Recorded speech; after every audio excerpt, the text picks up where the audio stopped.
Hi, welcome to my podcast, the Curtis Pollard Podcast. Season 2 brings some new changes, some new guests, and some really interesting topics. My goal is just to have interesting conversations with anyone that I can to learn the most about what's going on in the world, how to do better in my businesses, how to be a better dad even. If there's anything you find of value, all I ask, please like and subscribe and share the show with any friends and family you think might find it valuable too. Thanks so much.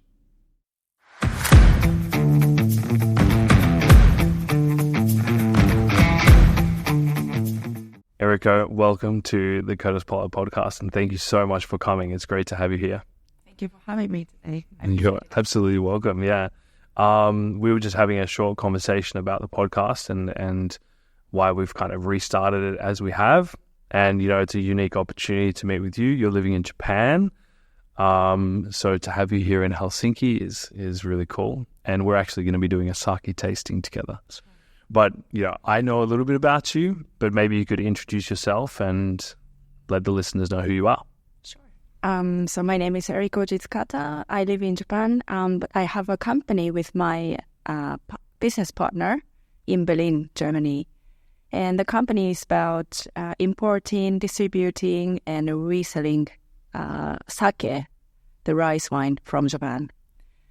I studied in Helsinki when I was in my teenage.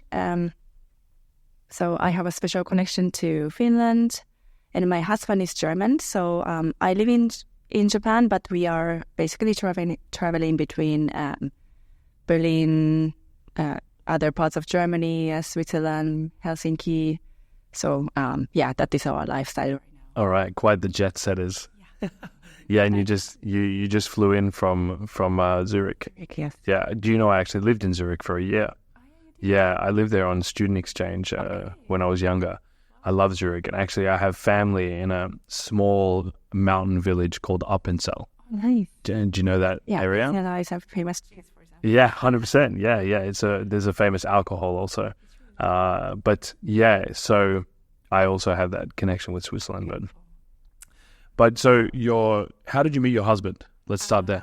Yes, that was like 20 years ago when both of us were an exchange student in Finland.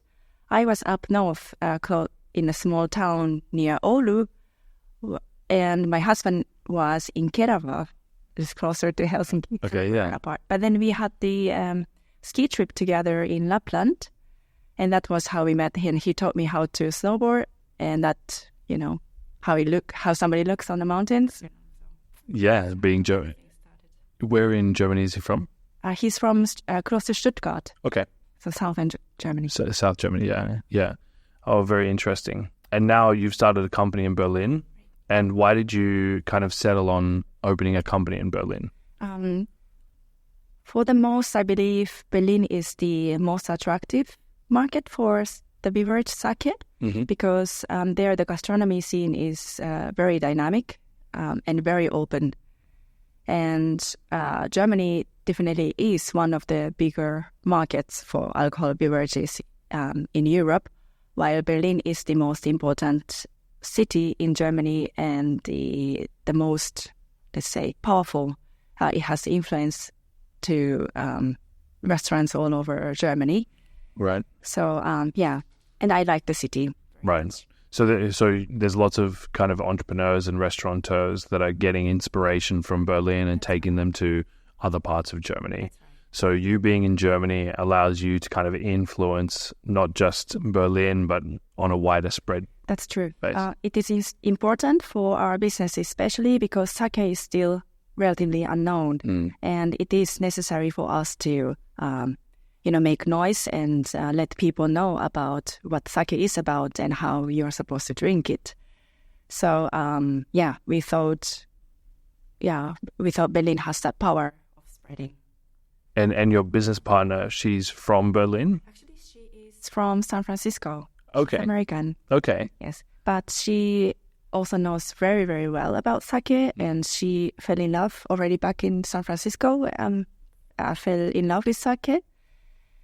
And she also felt there can be more done in Berlin and in Germany in terms of spreading the love of sake. Okay. That's where we had the same vision. Okay. really interesting. So you and I first met, was it 2 years ago?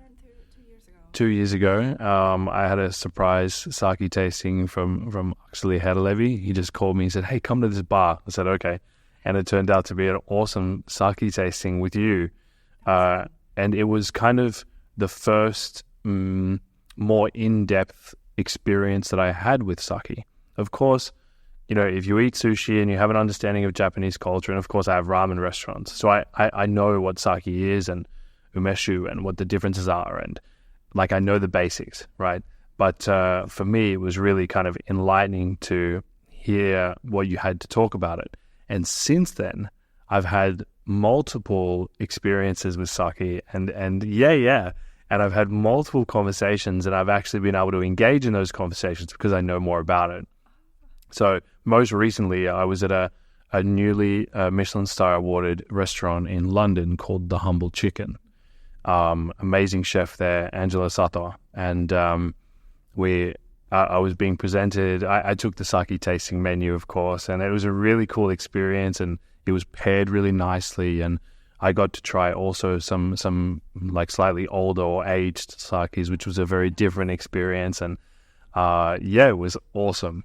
That's so nice to hear. I'm really happy to hear that you kind of I kind of opened the door, if I may say. 100%. I'm really happy to hear that. That's why I am doing my business. Awesome. And we're going to have I shouldn't say this because it's actually a surprise. So if anyone listens to this I'm really looking forward to seeing you in a few weeks because we're going to have kind of another sit down and then go through some sake as well. So I'm pretty excited about that.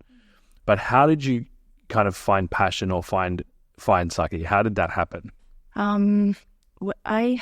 After finishing my study, I moved back to Tokyo, and there I had a job. I was working in the middle of Tokyo.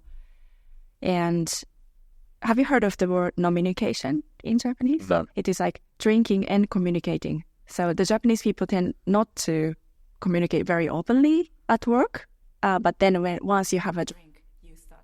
That sounds very Finnish too, to be honest. That's why I get along with Finnish people very well. Anyway, yes. So after the work, there were so many occasions that I was taken to restaurants and having conversations and drinks with business partners and colleagues. And there I really liked wine, so I was always seeking for a good alternative for wine. And then somebody recommended me, hey, if you like wine, just try this glass of sake. And then I was like so shocked. It was really, literally felt like electricity running down my body. It was like such a huge shock. That was so tasty and fruity and really gorgeous. That was my first wow moment with sake. And from then on, I started to drink more and more sake instead of wine. And there I started to gradually discover the wide and diverse taste profile of sake and how interesting it was. And then I, for my hobby or for my interest, I did the sake sommelier course on weekends, and I luckily passed it. Then I could call myself sake sommelier. And it happened to be that my husband was relocated to Germany, and I moved to Germany. And there I thought maybe I changed my career into something that I'm very much interested in. Awesome. And, that's never an easy transition, right? Is if you find something you're passionate about and you're really motivated by, turning that into something that monetarily benefits you is never an easy transition, especially in kind of fields that are not so heavily explored. It's different to have passion about burger and then come up with a burger restaurant, but if you have passion about sake, you have to really go through a whole education process with the consumer. We experience that here with Momotoko, and it's something that we're always trying to push is like, what is ramen? Why our ramen is special? What part of that process gives it value? Right. And, I look at sake, and I'm not going to say I research heavily, but for example, I looked at your website, Sui Sui, and I see there that the price level is not very high. It's kind of like it's slightly higher than the average bottle of wine, I would say, but it's less than a spirit or like a whiskey or something like this. So for those kind of people that are transitioning into sake and trying to get an understanding of it, the barrier to entry is actually quite low. So it's just about getting people to understand. It's different if you go and say, hey, buy this bottle of whiskey, it's 180 euros and you'll hate it, in comparison to like, hey, try this, it's something a little bit softer, it's easier to drink, it's easier to understand. But in your view, what would you say the biggest differences between different types of sake are? Let's talk about a little bit about the sake process so that people listening can understand where it starts and where it ends. So basically, when I explain about sake, I always start by saying that sake is not a spirit. It's not distilled. It's a brewed alcohol in a similar way to beer or even wine. Mm-hmm. And in case of wine, the grapes have sugar itself. So, of course, in order to brew alcohol, you need sugar. And in case of sake, it's made out of rice, water, and koji rice. And koji rice is rice with cultivated koji mold over. So it is, fermented rice, I would say. Mm-hmm. So these are 3 basic ingredients, and all sake are made of those, and very little additives or even none. So it's very limited in terms of ingredients. Right. And how the sake is brewed from this material is that this koji mold breaks the starch of rice into sugar, and the yeast breaks the sugar into alcohol and CO2. Starts that fermentation process and then turns into alcohol. That's right. Right. Yeah. That's really interesting. So what gives sake a different quality or a different variety? Are there different varieties? There are different varieties. Right. So first of all, in the bigger categories, you might, there are sparkling sake and a still sake. And in the still sake, there is a savory ones and the fruity ones and also aged ones. The different taste profiles come mostly from fermentation techniques. Mm-hmm. So the rice is, of course, very important, but from the same rice, you could brew many different types of sake. So it can be the fermentation temperature, it can be the fermentation length, mm-hmm. or how much you polish the rice, for example, the ingredients, how you handle the ingredients, mm-hmm. or how you cultivate the koji mold over the rice, or how you steam. So it's all those little processes that takes place in sake making, right, have a significant impact on the end-con rice, sake. And also water has a very big impact on the taste of sake. Mm-hmm. Mm. Same like ramen noodles. Like we really struggled to get a replication of, Japanese ramen noodles here in Europe because the water is so different. But that process sounds very different from like winemaking, for example, because obviously you have variety of grape which develop a different product. Mm-hmm. So in this case, it's more about how the process determines the end result rather than the raw ingredients. Of course, I'm sure you have different qualities of raw ingredients, but at the end of the day, it's about that process that changes it.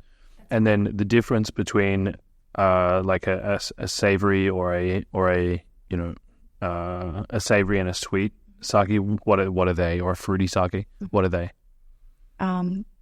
Is there like a fruit additive to those like fruitier ones, or it's just a part of that process? It's just part of the process. Wow. So there is never any aromas or any, of course, fruit or anything that's added, rather than the rice, koji rice and water. That's wild, because I've tried some really fruity sake. So that's the beauty. I find it's a very limited ingredients and very simple. Let's say there are not other possibilities to add things. Right.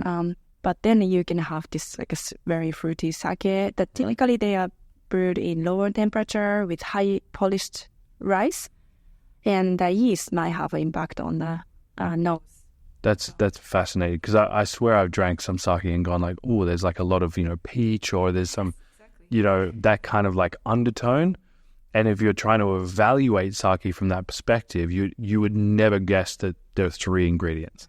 That's right. Like you would always go, oh, this has something with this, or this has something with that.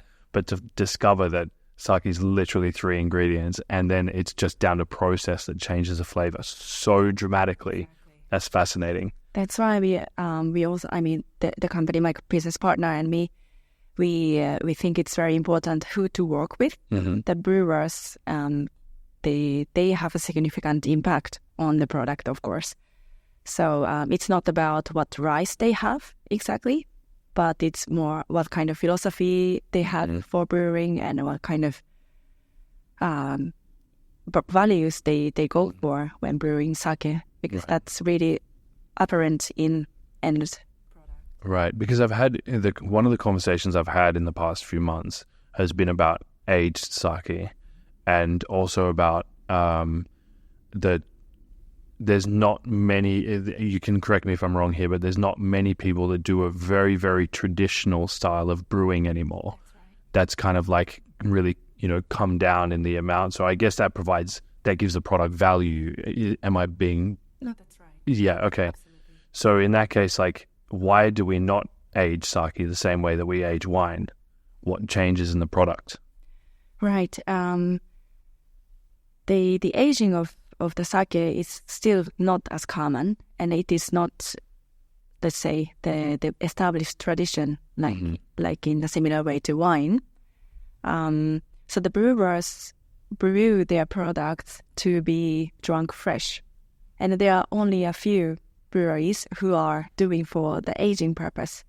So it still have to be explored, but it needs time, of course, because only after years we would know what method was resulting in which taste. Right. So it is still, right now, it's has started, I would say. It's in the market you can find aged sake. Yep. Some are on purpose aged, some were accidentally aged, because normally it is the family business continuing for many generations. Right. Sometimes they find an old batch, just summarize the storage, and then they can also make it into product.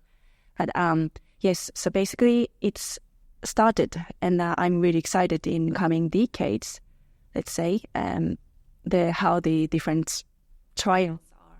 Right, there's still so much exploration to happen with sake. That's right. So give me a little bit about the history of sake. So, when's the, first recorded bottle, or... Right. Yeah. It is thousands of years ago. There are a few different theories about it, but what may be interesting here to mention is that the origin of sake is very religious.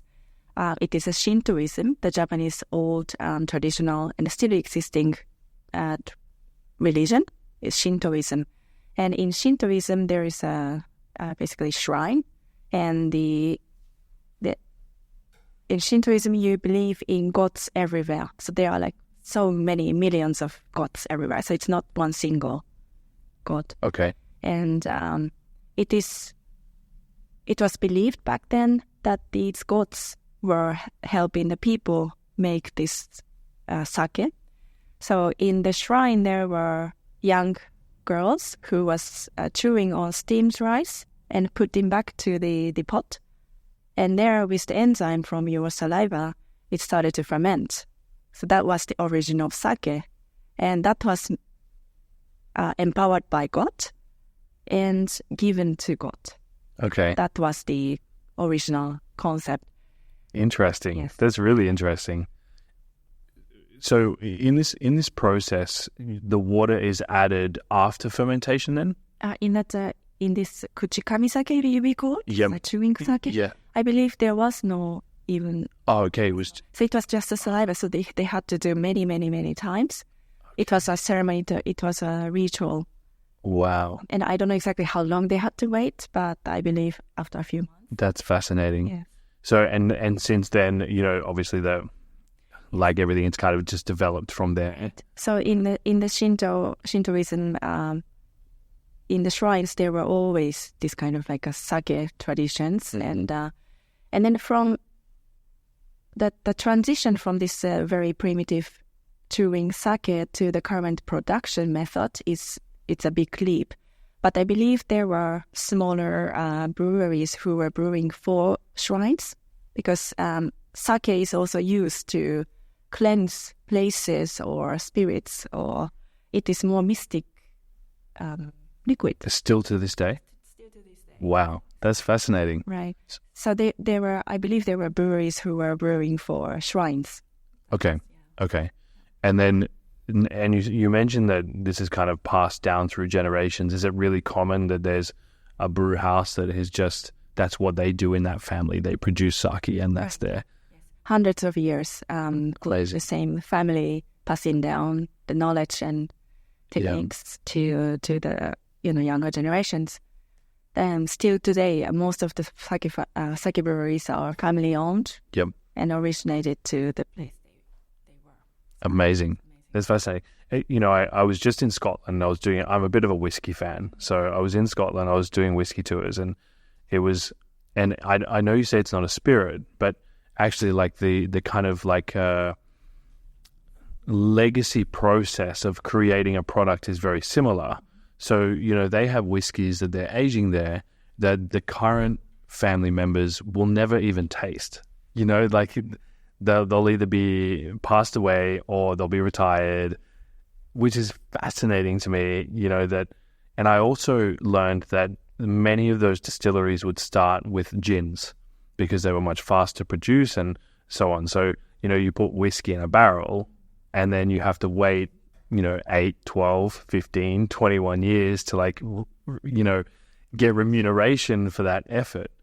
And sake, even though you're not aging it, but it seemed like there's kind of a lot of experience passed down generation to generation and changes in the kind of processes and fermenting and brewing processes that, develop the product over a long span of time.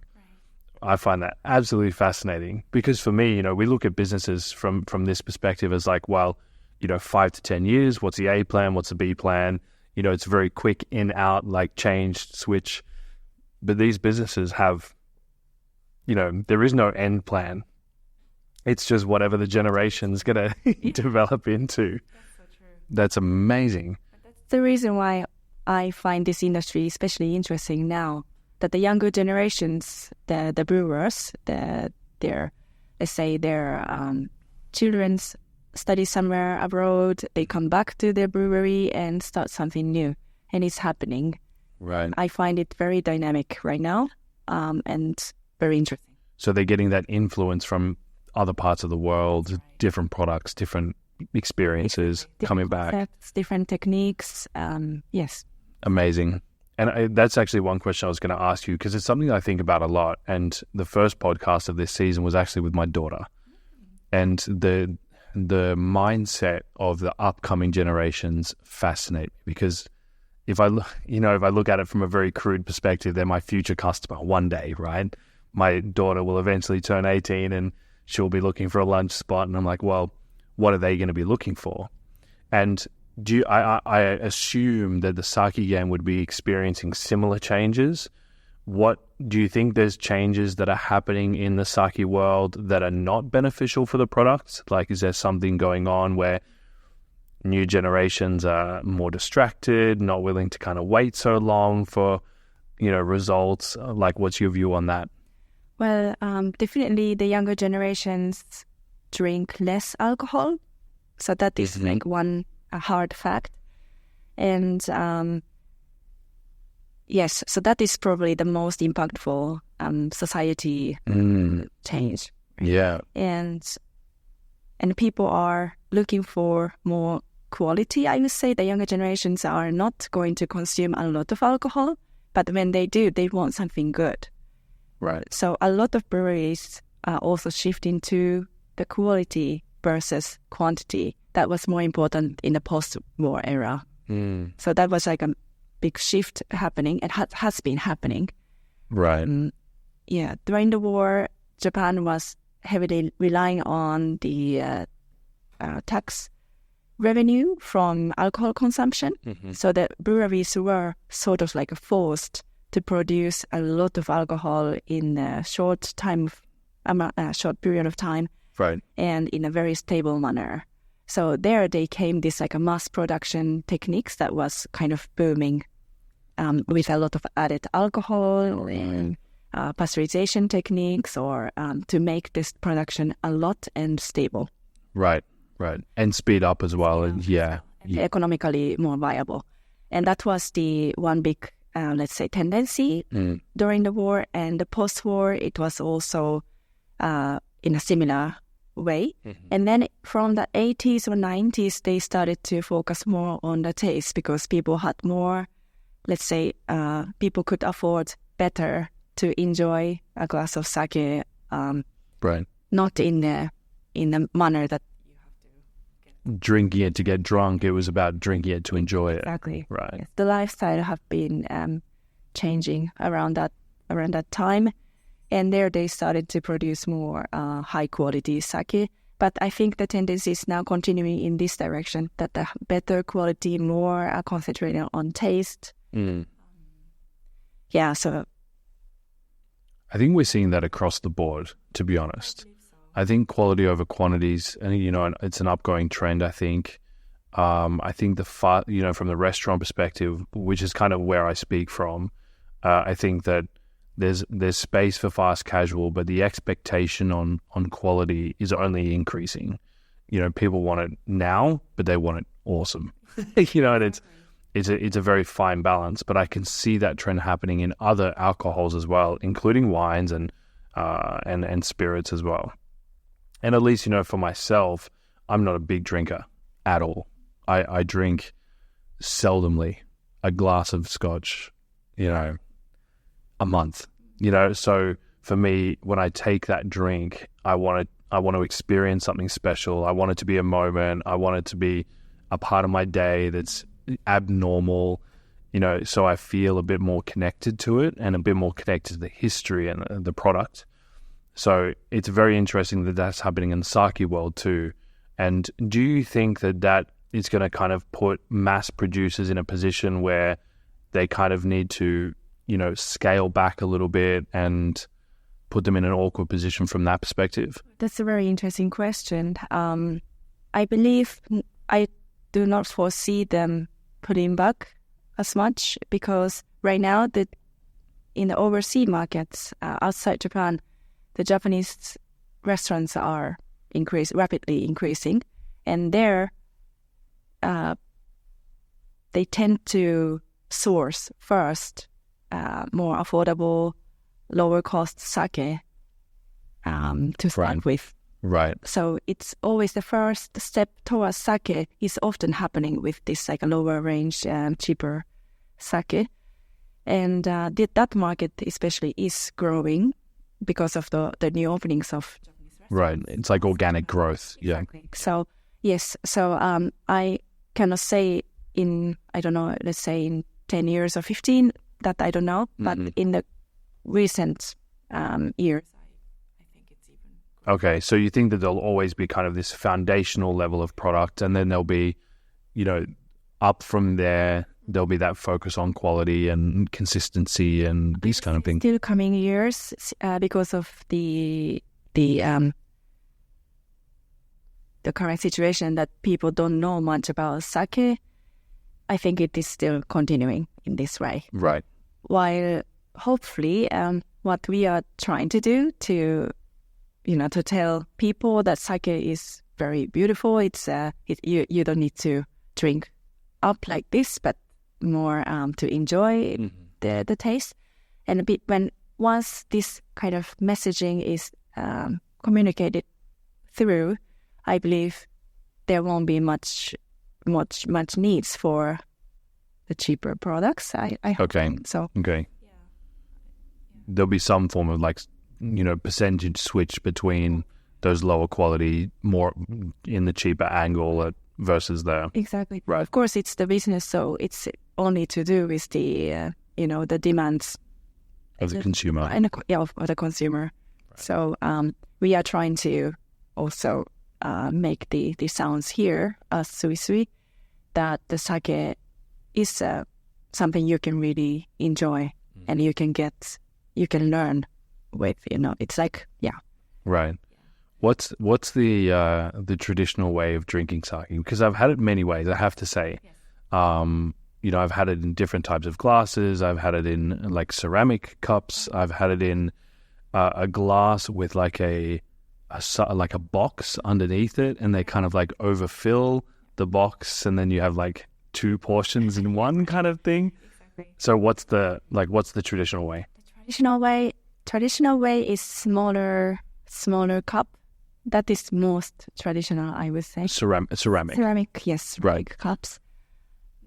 But actually it's diverse. So it's not like established like wine that there is always a stem and there's like a tulip. Right. So yeah, but still the most classic and the traditional, I would say, is the ceramic cups. The wooden cup that you mentioned, it was like a kind of like a style the Japanese izakaya culture developed. Okay. And it is kind of to show that the rest what's pouring over to your wooden cup is from the house, like Right. It's a courtesy. It's a service from the restaurant. It's like a bonus. Well, it was a bonus. I had. So basically, that they wanted to show their welcome to the guests, and that was kind of how it started and became popular. That's really interesting. Yeah, I think restaurants are always trying to find ways that they can kind of increase this customer perceived value, and that's a very good way to do so, right? He's just to keep pouring, and I'm just sitting there going, "What? No way, more!" Like, yeah, that's really interesting. If you could say, let's say hypothetically that we're 10 years in the future, do you think that there'll be sake stores all throughout Europe, or you think that that's still like a long way away?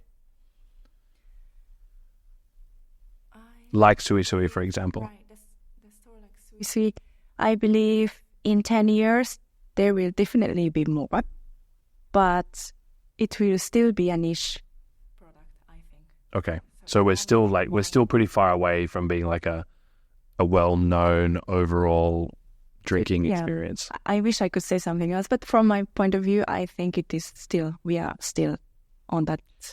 Yeah. From your experience, did COVID and the last kind of few years, which has been economically awful for all of Europe, has that kind of slowed that introduction down, and that process of Japanese spirits and also sake being introduced to the European market, has it kind of pulled back a bit, or? Well, that's I think there are two aspects that how COVID has influenced sake culture in Europe. Mm-hmm. One is that, yes, as you were mentioning, people had less contact to sake because they went less to restaurants. That was for sure. But at the same time, the second aspect is that people started to drink at home. So right. A lot of people didn't have the experience of having a bottle of sake in their fridge and pour it on your dinner table. That was still new. It was the restaurant drink, while it started to be more the home drink, which is a great tendency. Mm-hmm. So I would say there are those two, one negative, one positive influence from the COVID. Yeah. Okay. Yeah. I mean, from our perspective, we actually see a very similar thing with ramen. We also noticed that during that COVID period, people were cooking at home more, so grocery product became more popular. And Momotoko's next step in diversifying as a brand and as a restaurant is to introduce really high quality ramen grocery products that you can make at home, from our traditional tonkotsu bone broth and so on, because we see that happening. So it's, I think that I agree with you that COVID kind of gave us a couple negatives, but it also gave us a couple positives in how things are developing. You just have to have the awareness of the market to move with that change. So, and you do tastings and these different kind of sake tasting experiences all over Europe, right? So you fly from Japan, or did your business partner help you with those, or how does that work? Basically, right now, as Sui Sui, we are a new company. We established ourselves last year. Oh, okay. Next month we have 1 year anniversary. Oh, awesome. So right now we are focusing on the restaurant sales, so B2B business more. And the tastings we do as much as possible, but we are not able to provide to each tasting inquiries at the moment. Right. I hope in the future that we can do more.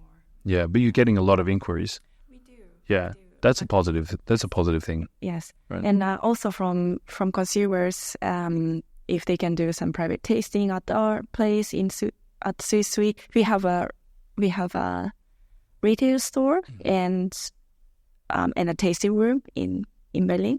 So there we have some customers coming over for that purpose as well. Yeah. Okay. That's the current situation.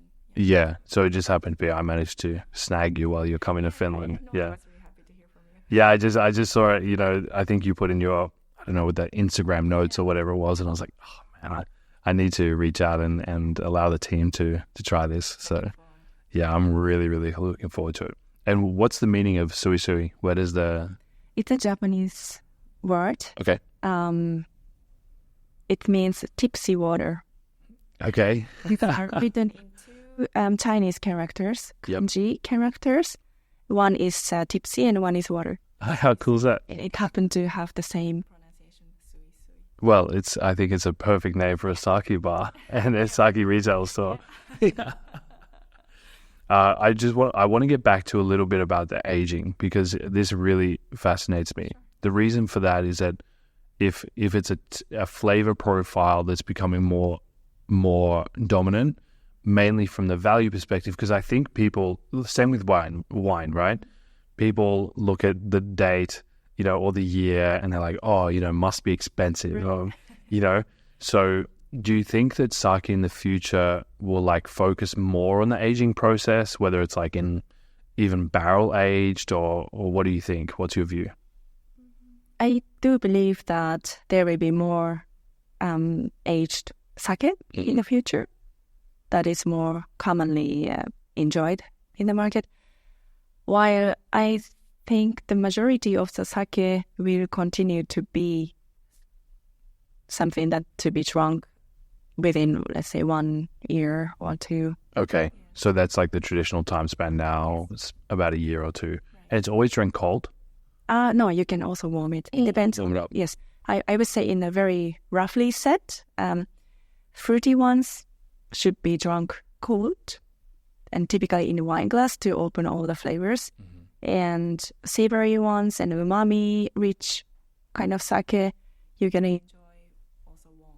What's the temperature that you warm it to? You can do from slightly warm, 30 degrees to, let's say, 55. Okay. But I wouldn't recommend much higher than that because then you feel the alcohol evaporating on your face. That's not... Gotcha.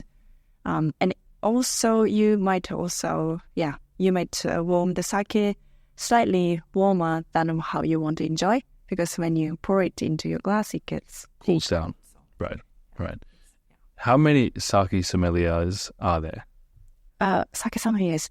Ooh, that's a tough question. I haven't really looked into. I mean, I haven't heard of many, at least in Europe. I'm sure Japan's a different story, but... I believe a few hundreds in Europe. Okay, that's still quite a small amount, though. London, Paris. Right. They are more, I guess. Yeah, but they're more dominant with all of those kind of, positions anyway, whether it's Michelin star chefs or, so I guess it... But do you think that sake sommeliers in the future will be, under the same kind of demand that wine sommeliers are? I hope so because there are more and more Japanese restaurants in Europe or outside Japan, and in order to deliver a full experience of dining, beverages is definitely important part of it. Mm-hmm. And sake is a perfect pairing drink for food. Yeah. So I do believe that there will be more demands. Yeah. You talked about the Japanese food category in Europe kind of increasing. What kind of, you see it increasing mostly in ramen or mostly in sushi, or what have you experienced so far? Ramen is definitely on a very rapid growth from what I see. At the same time, sushi is steadily, growing because a lot of other Asian restaurants are turning themselves into sushi restaurants, or also offering sushi as a part of their menu. Mm-hmm. So it's increasing.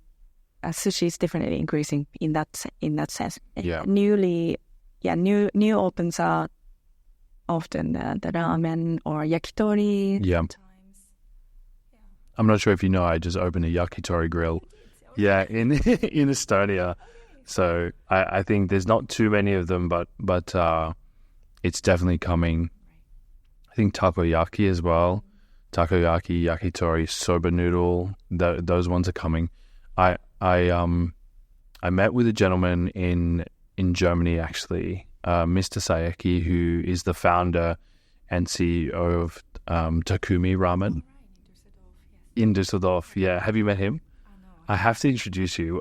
Yeah, we'll meet in Düsseldorf one time, and I'll introduce you. He's a really interesting man, and he has a really passionate vision for driving these little Japans in every major city. The same way that they have like these kind of Chinatowns, he would like to have these Japantown or Little China with karaoke and izakaya bars and ramen restaurants and soba restaurants.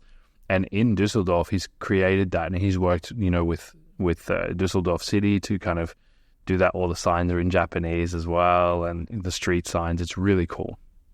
And it was actually him that I was drinking that sake with. It was in a box at his izakaya restaurant, and it was a really interesting experience. But we talked a lot about as well how the Japanese food and influence is, coming over to Europe. And I think that there's a lot of things being done right from that perspective, and there's a lot of people trying to pay homage to those traditions from Japan. But there's a lot of people that are kind of also tagging on the coattails of it, creating a really low quality sushi or really low quality ramen or whatever it might be. I know that's a product of, just category growth in general. But is there anything that you've experienced, in Europe, whether it's in Germany or here in Finland, that you would say is like, yes, really typical Japanese awesome food? Is there a place that you go to kind of feel like home? Besides Momotoko, you mean? No, you didn't have to say that. You weren't paid for it, just to be clear. Well, in Japan, in Berlin, where I used to live for 7 years, there is one little restaurant in Mitte area, in the middle of Berlin.